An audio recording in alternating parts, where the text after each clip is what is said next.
ZDTech. 3 minutes pour tout comprendre. Bonjour à tous et bienvenue dans le ZDTech, le podcast quotidien de la rédaction de ZDNet. Je m'appelle Clarisse Trey et aujourd'hui je vous explique comment le biopod d'Interstellar Lab imagine l'agriculture du futur.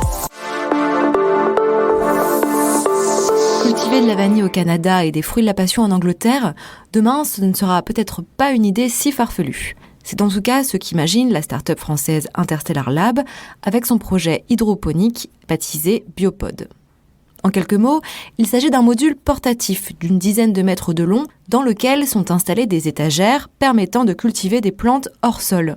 Les paramètres comme l'air, l'humidité et l'eau sont contrôlés en temps réel pour optimiser la production et minimiser les pertes. L'équipe d'Interstellar Lab travaille dessus depuis 4 ans. Et ce mois-ci, le premier modèle jamais construit a été présenté à la presse. Interstellar Lab compte bien accélérer la cadence et entend fabriquer une centaine de modèles de ce type d'ici l'an prochain. Si ces biopods ne peuvent pas nourrir toute la planète, ils sont une réponse face à la surexploitation des terres agricoles et au changement climatique qui menace de détruire les récoltes.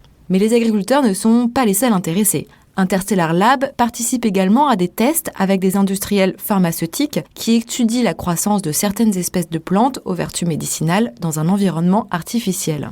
Et les enjeux vont au-delà de notre chère planète. D'après Interstellar Lab, ce projet technologique renoue aussi avec l'exploration spatiale.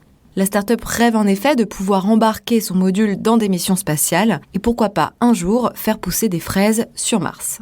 Bon, même si la NASA et le CNES ont eu vent du projet, on penche encore plus du côté de la science-fiction que de la réalité aujourd'hui. D'ailleurs, la référence au film Seul sur Mars ne vous aura pas échappé. Dans ce récit, un astronaute laissé pour mort sur la planète rouge tente de cultiver sa propre nourriture pour survivre dans ce désert aride, bien inhospitalier.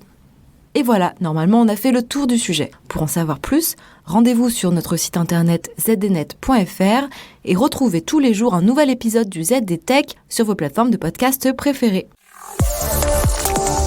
ZDTech. 3 minutes pour tout comprendre.